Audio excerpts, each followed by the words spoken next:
ஒரு ஊர்ல பரமார்த்த குரு ஒருவன் வாழ்ந்துட்டு வந்தான். அவன் ஒரு முட்டாளு. அவருக்கு மட்டி, மடையன், போதை, மூடன், மிலேச்சன் என 5 சீடர்கள் இருந்தாங்க. அவர்களும் அவரை போல் முட்டாள்கள் தான். பரமார்த்த குரு ஒரு நாள் தனது சீடர்களோட பக்கத்து ஊர்ல இருக்கக்கூடிய சிவபெருமானை தரிசிப்பதற்காக பயணம் செய்யறாங்க. அப்பதான் அவர் செல்லும் வழியில ஒரு ஆற்றை கடக்க நேர்ந்துச்சு. வெகு தூரம் பயணம் மேற்கொண்டதால அவர்களுக்கு பசிக்க ஆரம்பிச்சிச்சு. ஆற்றின் ஓரமா அடுப்பு கூட்டி சமைச்சு சாப்பிட்டாங்க. அதுக்கப்புறமா 5 பேரும் சேர்ந்து ஆற்றை கடக்க முயற்சி செஞ்சாங்க. அப்போ குரு தன் சீடர்களை பார்த்து சொல்லியிருக்காரு, ஆறு முழிச்சுக்கிட்டு இருக்கும் போது நம்ம போனா அது நம்மள விழுங்கிடும் அப்படின்னு சொல்லியிருக்காரு. அதனால ஆறு தூங்குனதுக்கு அப்புறமா ஆற்றை கடப்போம் அப்படின்னு சொல்றாரு. அதற்கு சீடர்கள் சரி குருவே அப்படின்னு சொல்லிட்டு இருக்காங்க. சீடர்கள் ஒருவனான மூடன் குருவை பார்த்து கேட்டான், ஆறு தூங்கி விட்டதா என்று எப்படி பார்ப்பதுன்னு கேட்கிறாரு. அடுப்புல எரிந்து கொண்டிருக்கும் விறகு கட்டை எடுத்துட்டு ஆற்று மேல வையே, அப்ப உஸ்ஸுன்னு சத்தம் வந்துச்சுன்னா ஆறு முழிச்சுக்கிட்டு இருக்குன்னு அர்த்தம். அப்படி சத்தம் வரலனா தூங்குதுன்னு அர்த்தம் அப்படின்னு சொல்றாரு. உடனே மூடனும் கொஞ்சம் கூட யோசிக்காம அடுப்புல எரிஞ்சு கொண்டு இருந்த கட்டை எடுத்துட்டு போய் ஆற்று மேல வைக்கிறான். அப்ப உஸ்ஸுன்னு சத்தம் வந்துச்சு.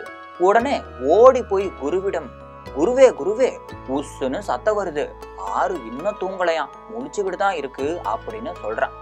சரி, ஆறு தூங்குற வரைக்கும் நாம ஓய்வெடுப்போம் அப்படின்னு கூறி கொஞ்ச நேரம் தூங்குறாங்க. அதுக்கப்புறமா கொஞ்ச நேரம் கழிச்சு குரு, மடையனிடம் நீ சென்று பார்த்து வா அப்படின்னு சொல்றாரு. அதுக்கப்புறமா மடையன் அணைத்திருந்த கட்டையை எடுத்து ஆற்றின் மீது வைக்கிறான். ஆனா இப்ப சத்தம் வரல. உடனே ஓடி போய் குருவிடம், குருவே ஆற்றுல இருந்து உசுன்னு சத்தமே வரல, தூங்கிடுச்சு போல ஆறு அப்படின்னு சொல்றான். இப்ப 6 பேரும் சேர்ந்து ஆற்றை கடக்க ஆரம்பிக்கிறாங்க. ஒருவர் கைய ஒருவர் பிடிச்சுக்கிட்டு ஆற்றை கடக்குறாங்க. ஆற்றை கடந்து அக்கறைக்கு வந்ததுக்கு அப்புறமா குருவுக்கு ஒரு சந்தேகம் வந்திருக்கு.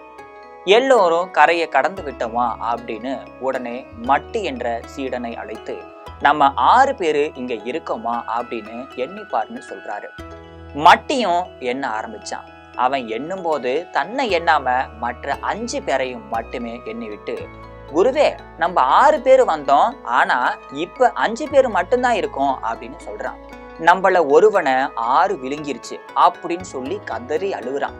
அவனும் தன்னை எண்ணாம மற்றவர்களை எண்ணி விட்டு, மட்டி கூறியத உண்மைதான், மொத்தம் 5 பேரு தான் இருக்கும் அப்படின்னு சொல்றான். எல்லாரும் ஆற்றின் கரையோரம் உட்கார்ந்து அழ ஆரம்பிக்கிறாங்க. அப்ப அந்த வழியா வந்த வழிபோகன் ஒருவன் அவர்களிடம் ஏன் அழுகுறீங்க அப்படின்னு கேக்குறான். அவர்கள் நடந்ததை எல்லாத்தையும் அவர்கிட்ட விரிவா சொல்றாங்க. அவன் அவர்களை எண்ணி பார்த்தான். அவர்கள் சரியா 6 பேர் தான் இருந்தாங்க. உடனே அவன் பரமார்த்த குருவிடம், 6 விழுங்கியவனை நான் உயிருடன் கொண்டு வந்திருக்கேன், ஆனா நீங்க எனக்கு 10 காசுகள் தரணும் அப்படின்னு சொல்றான். குருவும் ஒத்துக்கிட்டு வழிபோகன் அனைவரையும் வரிசையா குனிஞ்சு நிக்குமாறு சொல்றாரு. அவர்களும் அதுக்கு ஏற்றபடி குனிஞ்சு நிக்கிறாங்க. வழிபோகன் தன் கையில ஒரு பிரம்பை எடுத்து கொண்டான். நான் சொல்லும் போது நீங்க 1 2ன்னு சொல்லணும் அப்படின்னு சொல்றான். அதற்கு அவர்களும் சம்மதிச்சிருக்காங்க. கம்பை எடுத்து முதல்ல குருவின் முதுகுல வேகமா அடிச்சுட்டு 1ன்னு சொல்லுங்கன்னு சொல்றான். குருவும் வழி தாங்க முடியாம அலறிக்கிட்டு 1ன்னு சொல்றான். அப்படி ஒவ்வொருவரின் முதுகிலும் அடித்த போது அவர்கள் வரிசையா 2 3 4 5 6ன்னு என்றாங்க. பிறகு வழிபோகன் கூறினான், ஐயா, நான் சொன்னதை போல 6 விழுங்கியவனை கொண்டு வந்துட்டேன், எனக்கு 10 காசுகள் தாருங்க அப்படின்னு சொல்றான். குருவும் 6 விழுங்கியவன் உயிரோடு வந்த மகிழ்ச்சியில 10 காசுகளை அவனுக்கு கொடுக்கிறாரு.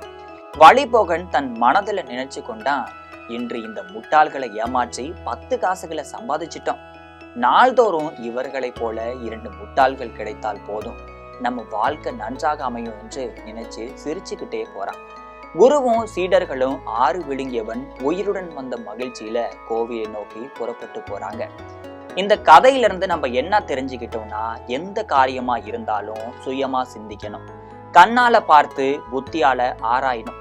அதிகாரம், வயது, பதவி இருக்கு அப்படிங்கிறதால எல்லாத்தையும் சரின்னு நம்பிடக்கூடாது. அறிவு இல்லாத பக்தியும் அறிவில்லாத நம்பிக்கையும் மனிதனை முட்டாளாக்கும் என்பதே இந்த கதையோட மைய கருத்தா இருக்கு. இது போல நீங்க எந்த விஷயத்தை நம்பி ஏமாந்துருக்கீங்களோ அதை கமெண்ட்ல சொல்லிட்டு போங்க.